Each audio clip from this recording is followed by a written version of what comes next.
Sehingga benar-benar kita ini berkobar-kobar roh kita, dimulai pagi hari, siang hari, sampai akhir dari hari ini. Kita tetap juga selalu, saudaraku, hati yang menyala-nyala. Puji Tuhan. Inilah semangat kita selama ilahi. Amin. Jangan sampai pudar semangat ini, saudara kasih. Namun dari hari ke hari kita rasakan terus ada penyertaan Tuhan. Amin. Amin, saudara. Amin. Puji Tuhan.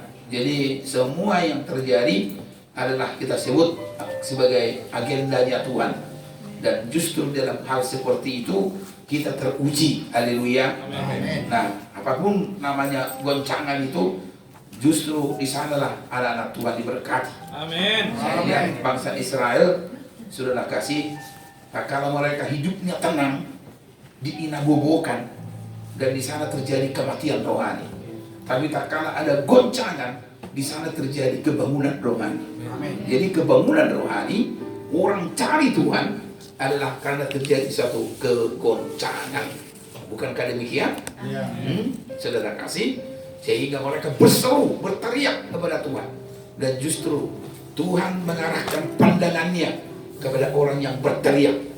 Karena Tuhan katakan, saudara kasih, pada saat kita berseru dalam kesesatan, sesungguhnya Allah akan melawan umatnya. Amin. Nah, puji Tuhan, haleluya. Amin. Maka saya akan sampaikan kepada saudara sekaliannya di sore ini sebagai PA kita adalah prinsip-prinsip Alkitabiah. Apa saudaraku? Prinsip-prinsip Alkitabiah. Setelah kita mendengar firman, dan tentunya bukan lagi hanya kita ini sekedar percaya, namun tingkatannya kita bertobat, dan berikutnya kita sudah sampai lahir baru, bertumbuh di dalam Dia. Dan setelah kita menikmati baiknya, maka setiap orang percaya itu, saudaraku, bukan lagi menjadi orang yang biasa-biasa, dan memang bukan orang-orang biasa lagi.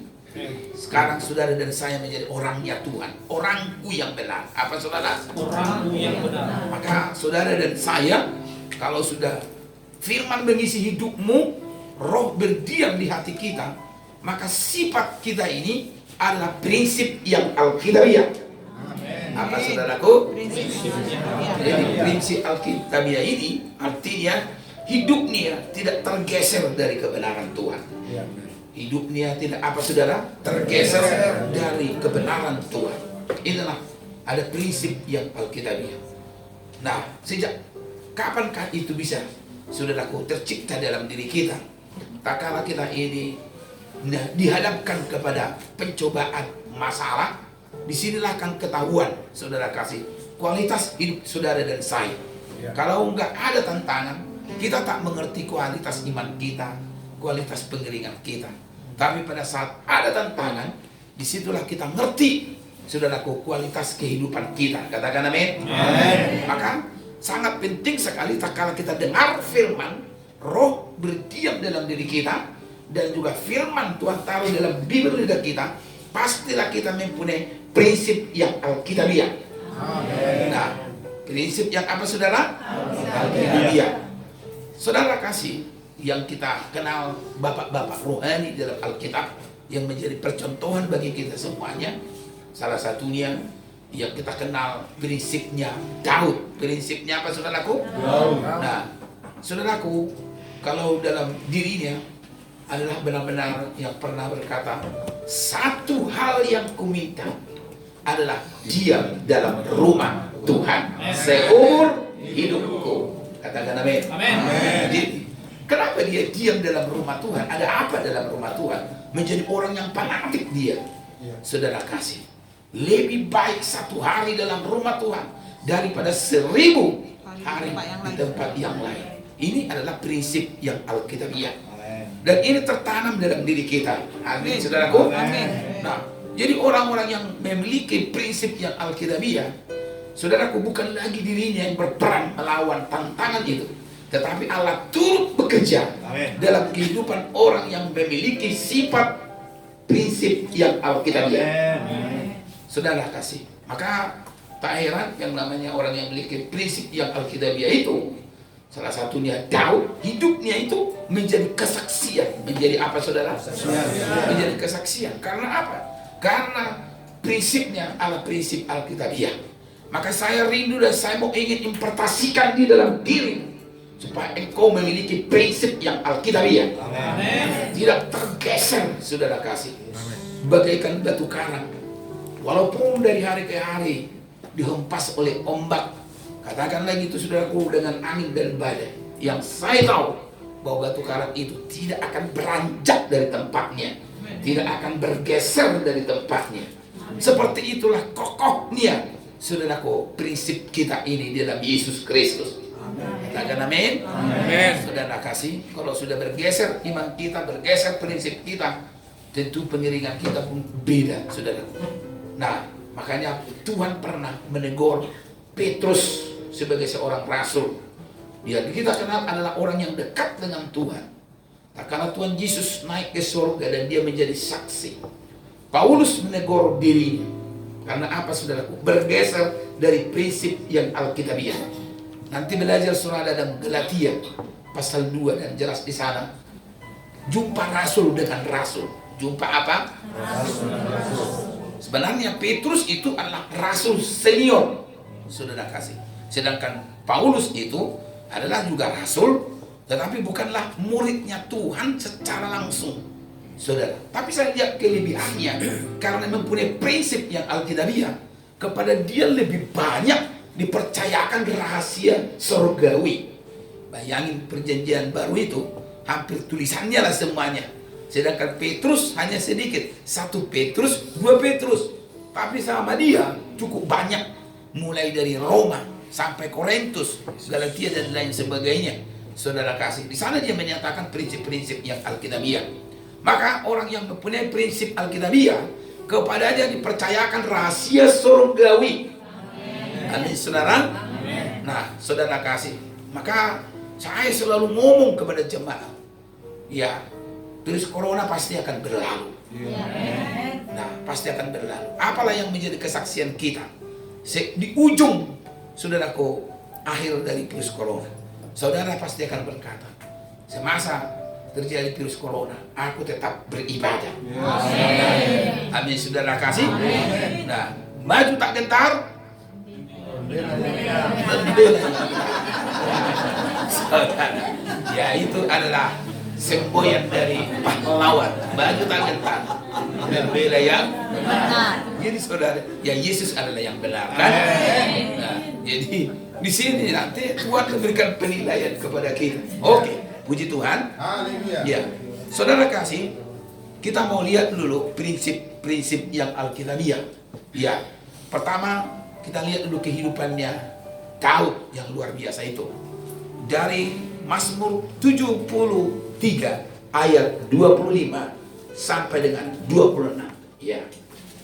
73, Mazmur pasal 73 ayat 25 sampai dengan 26. Ya.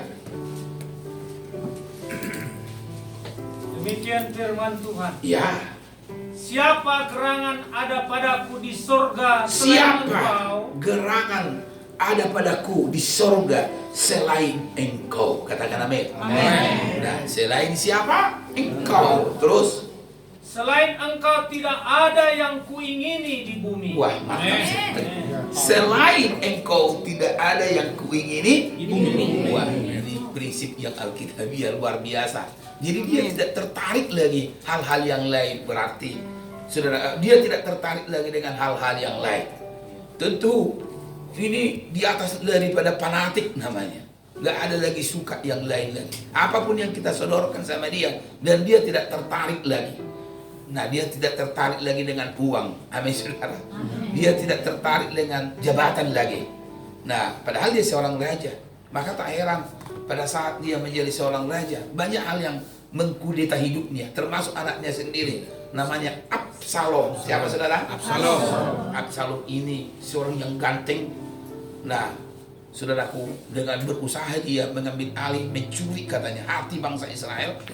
Nah, supaya dia langsung menjadi raja, dan dia mau menyatakan, wah, jangan lagi pergi kepada Raja Daud, Tapi pergilah kepada saya dan saya menjadi jawaban bagimu. Seperti itulah. Iya. Tak kala dia berdiri di pintu gerbang, macam-macam promosinya, marketingnya, saudara-saudara kasih.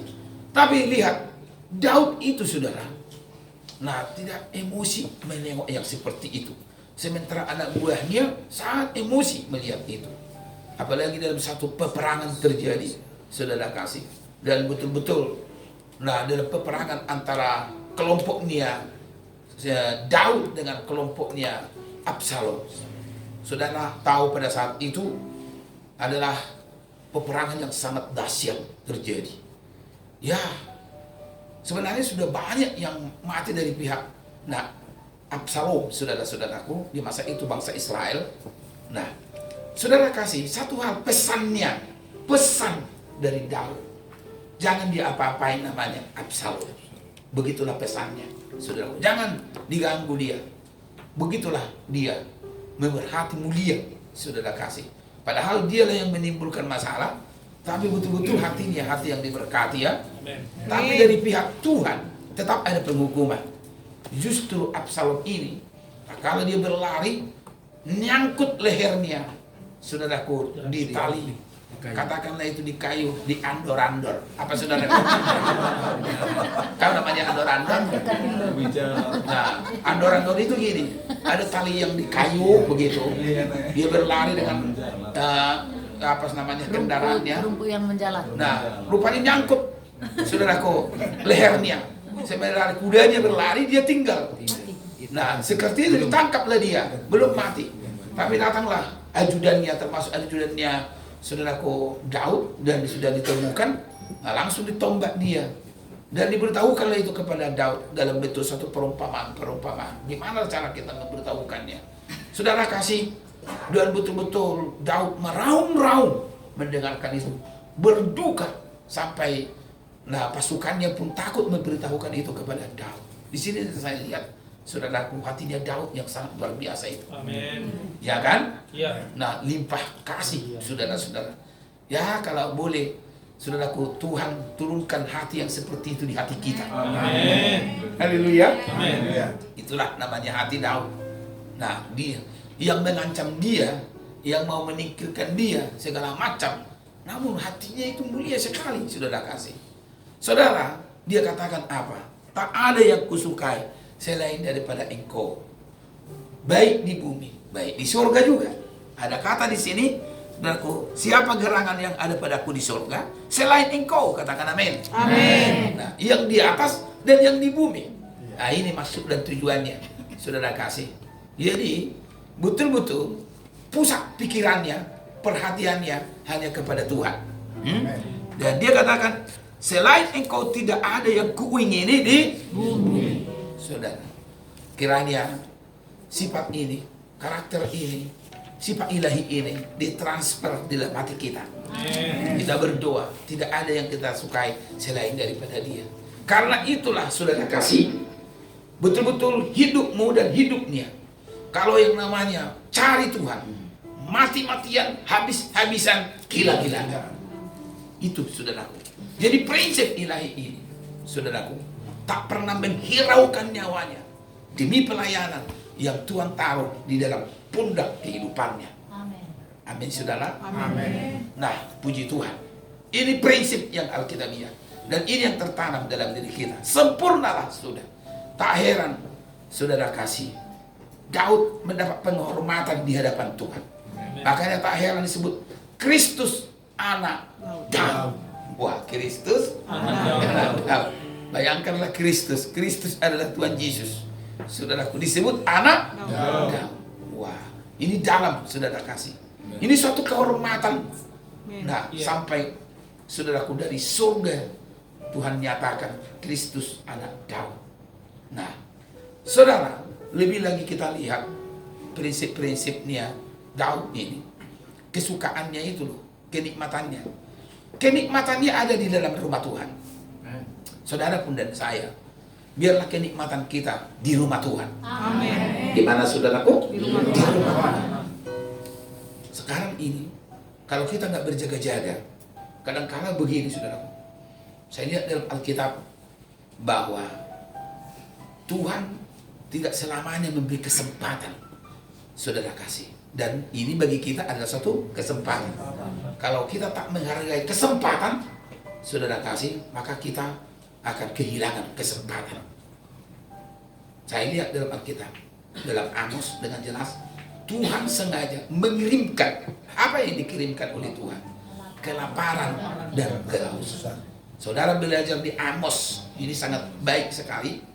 Amos pasal 8 ayat 11 itu dengan jelas di situ namanya dikirimkannya bukan masalah kelaparan akan makanan Dan minum jasmani, Ya. tapi kelaparan akan firman, Ya. haus, saudara kasih. Sebenarnya kalau dalam arti rohani, baiklah itu Tuhan berikan kepada kita haus dan lapar akan kebenaran firman. Betul nggak, saudara?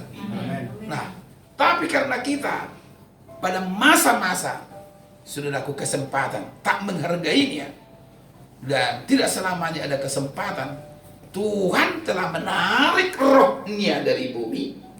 Tuhan telah menarik apa? Rohnya dari bumi.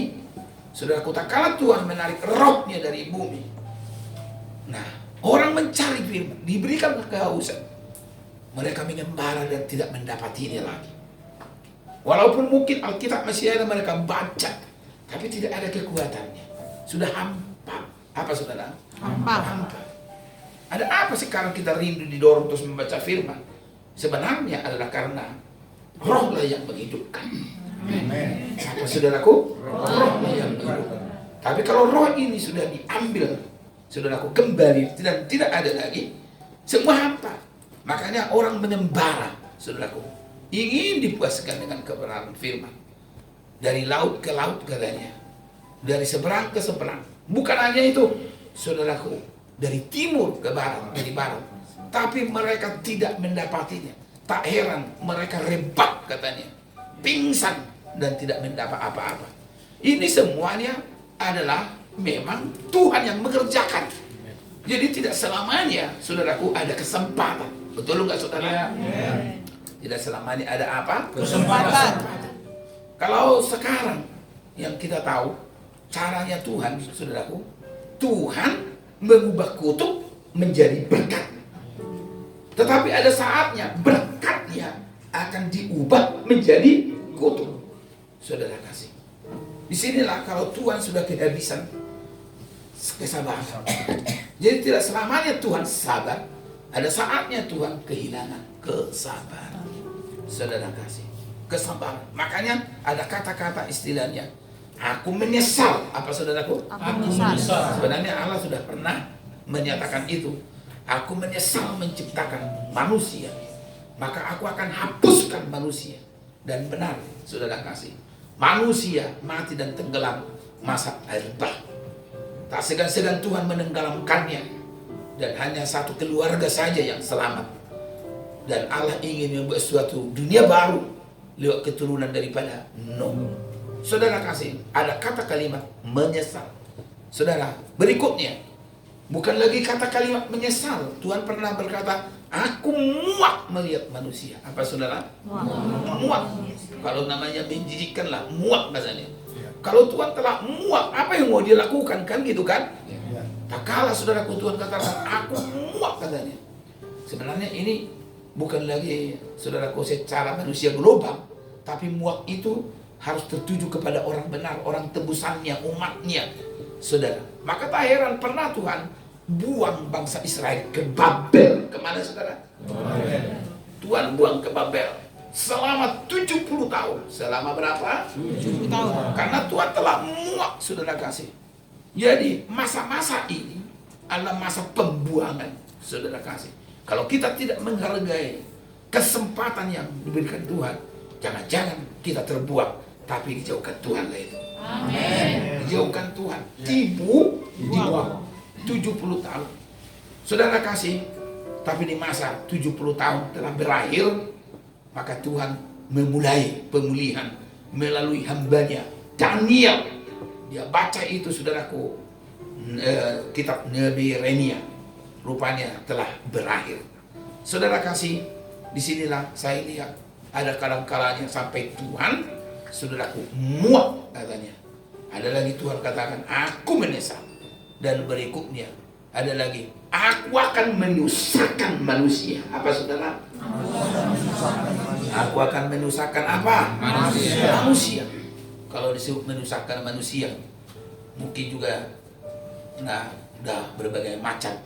Coba dulu kita lihat, hanya virus coronanya yang datang, tapi sudah berdampak kepada semua hidup, termasuk kepada pendidikan, termasuk dalam bisnis, betul saudara kasih, termasuk dalam bentuk ibadah, bahkan juga hari ini PSBB untuk Kabupaten Siak. Ini makin parah, nggak ngerti kita nanti kalau ditambah berapa hari, entah apa lagi yang terjadi. Tidak ada diringankan, malahan makin berat dan berat. Nah ini saudara kasih, betul nggak? Kita lihat dia di Kabupaten Siak ini aman-aman dia. Nah, saudaraku nggak ada apa-apa. Kebanyakan saudaraku jadi di tengah-tengah yang seperti ini, tahulah yang disebut COVID itu belum tentu. Malahan saudaraku di mulut sudah ada COVID katanya. Nah, setelah diselidiki nggak ada. Nah kosongnya, tapi beritanya sudah menakutkan. Nah, sudah menakutkan. Begitulah beritanya. Coba dulu saudaraku. Nah, ada juga beritanya. Wah, kenapa kok nggak kebaktian? Gereja kita lagi apa namanya itu? Gereja kita katanya lagi apa? Nah, dalam pemeriksaan itu apa namanya itu? ODP. Nah, siapa lah yang apakan itu kan gitu kan? Nah, jadi menjadi-jadi saudara kasih, dijauhkan Tuhan lah. Saya yakin saudara adalah orang-orang yang sudah betul-betul dipelihara oleh Tuhan. Amin. Amin saudara. Amin. Saudara adalah manusia tersendiri. Ya, manusia lain. saudara. Itu harus kita yakini. Jadi ya saudaraku, yakini bahwa pemeliharaan Tuhan itu. Makanya saya selalu berdoa, bungkuslah mereka dengan darah Yesus. Lalu saya iman. Sehingga kalau sudah terbungkus katanya dengan darah Yesus, hidupmu tak akan dapat lagi dilihat oleh iblis. Hidupmu tak bisa lagi disentuh katanya. Tak bisa disentuh. Saudara kasih, termasuk penyakit juga. Apalagi yang namanya, saudaraku, ya tadi saya ikut juga, saudaraku, jadi peserta dari dokter spesial yang dari Sinar Mas Jakarta itu saudara. Nah, yang sudah kita tahu itu yang diberitahukan saudara. Nah, apa saudara? Tidak tahu. Ya, sudah yang diberitahu ya itu. Saya pikir kalau saya sedikit masuk dalam firman Tuhan ini mungkin lebih mantap kurasa. Nah, karena bagaimanapun, nah kita tahu, nah ini bukan lagi hanya sekedar saudaraku virus-virus biasa. Penyelesaiannya kita nggak tahu. Apakah ini saudaraku, nah virus peliharaan atau virus liar? Nah itu mau aku tanya dia. Kalau virus peliharaan, saudaraku, karena itu peliharaan. Kalau namanya liar, hanya sekali disemprot sudah mati kan? Ini peliharaan, saudara. Makanya kita nggak tahu kenapa dia dipelihara. Nah, ya sebentar-sebentar bisa muncul itu, saudara kasih. Betul nggak? Betul. Itu namanya virus peliharaan.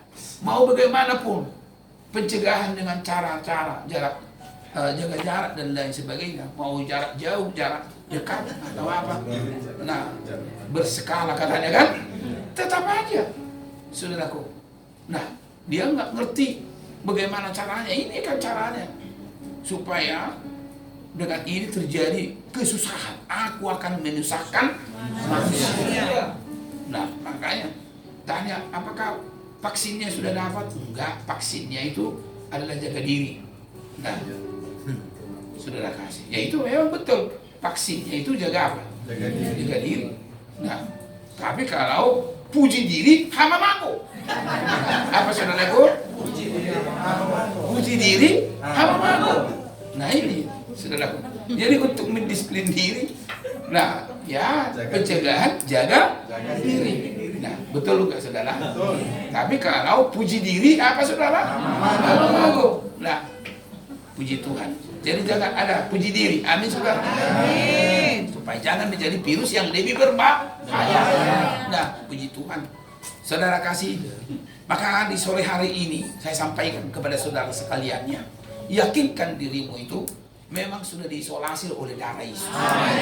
Itu, saudara kasih, kalau bukan isolasi secara jasmani, tapi isolasi dengan darah Yesus. Karena kalimat dibungkus oleh darah Yesus. Saya selalu berdoa kepada jemaat ini, jemaat yang engkau peroleh dengan darahmu. Maka dalam bahasa Batak itu, hamu aka nani parhamaul ni de Batak. Karena saudara dan saya adalah diperoleh lewat darahnya. Tak ada seorang pun engkau menjadi miliknya Tuhan kalau tidak melalui darahnya. Jadi harga darahnya Tuhannya harga diri. Amin, saudara. Amin. Maka Tuhan tak pernah, saudara kasih, main-main dalam hal ini. Maka kalau kita katakan darah Yesus sebenarnya bukan hanya setan yang ketakutan, semua yang namanya bentuk penyakit dan juga yang lain-lain. Pokoknya karyanya setan lah, semua akan berlarian. Sebut darah Yesus, darah Yesus, darah Yesus. Contohnya kalau engkau mimpi dan bisa kau berteriak menyebut darah Yesus, di situ pun saudara akan merasakan kuasanya. Nggak perlu ragu-ragu kan? Maka selalu sebut darah Yesus. Sebut. Jadi jangan sampai saudara malas atau lupa menyebut darah Yesus. Memang saudara sering kali dalam nama Yesus, dalam nama Yesus. Ya baik itu saudara.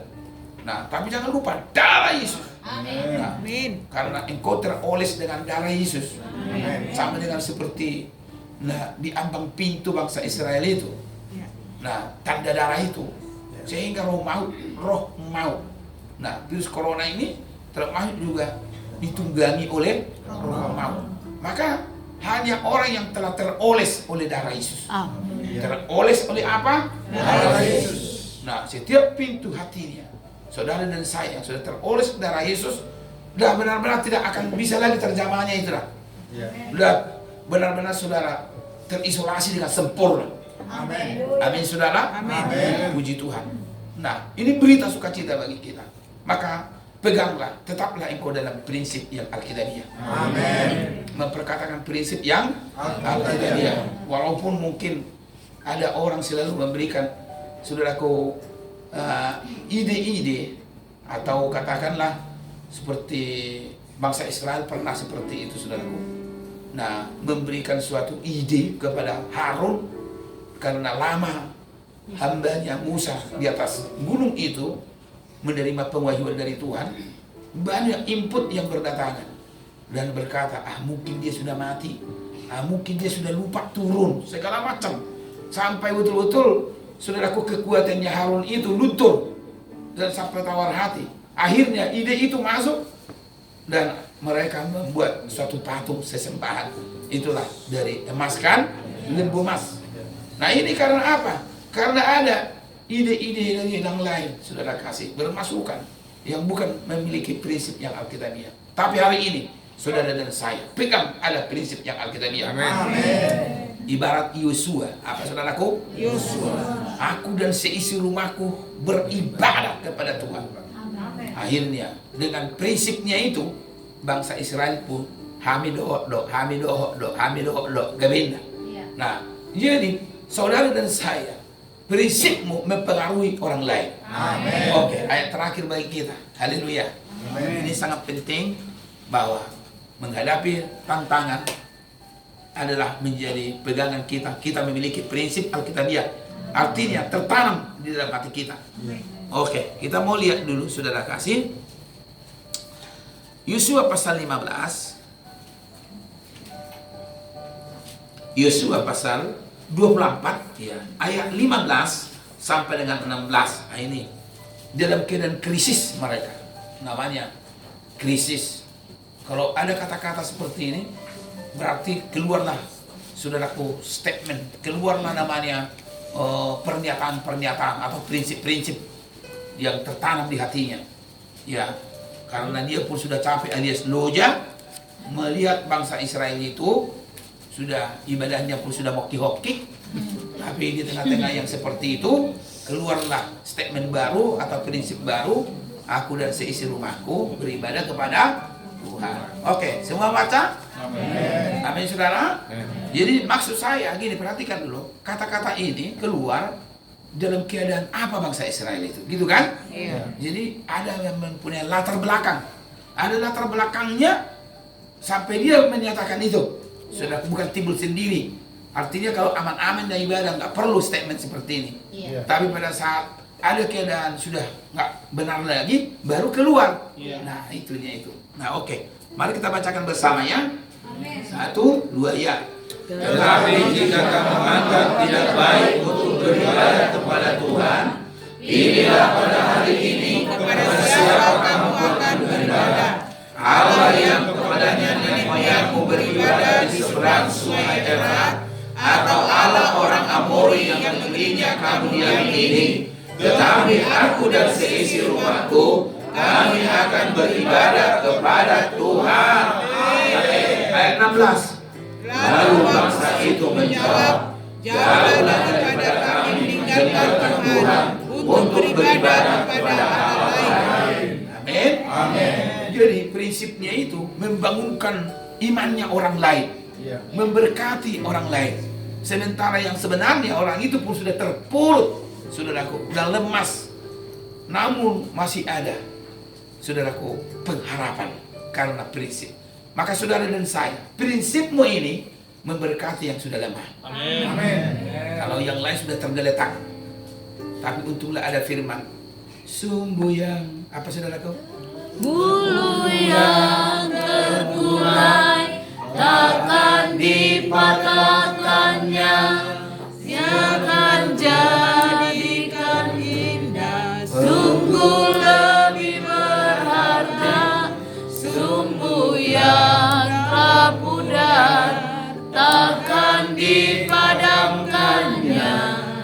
Dia akan jadikan terang untuk kemuliaannya. Amin, saudara. Nah, itulah. Jadi orang pun sungguh kehidupannya hampir padam. Amin. Iya. Tapi dengan prinsipmu, sehingga mereka berkata, lalu bangsa itu menjawab, jauhlah daripada kami meninggalkan Tuhan. Sebenarnya mereka sudah mau meninggalkan Tuhan. Mereka itu sudah mau melupakan Tuhan. Saudara kasih. Karena itulah, nah jika kamu anggap tidak baik beribadah, kalau jika kamu anggap tidak baik beribadah kepada Tuhan, pilih hari ini kepada siapa kamu akan beribadah. Disebut lagi saudaraku. Nah, kepada siapa saudara? Nah, Allah kepada nenek moyangmu beribadah di seberang sungai Efrat. Sungai Efrat. Artinya dibawa lagi pada kehidupan ya, nenek moyang mereka di Ur Kasdin. Nenek moyang mereka yang disembah oleh ayahnya Abraham. Terah. Terah. Saudara kasih. Para penyembah berhala. Apakah kembali ke situ? Ruginya sudah berapa angkatan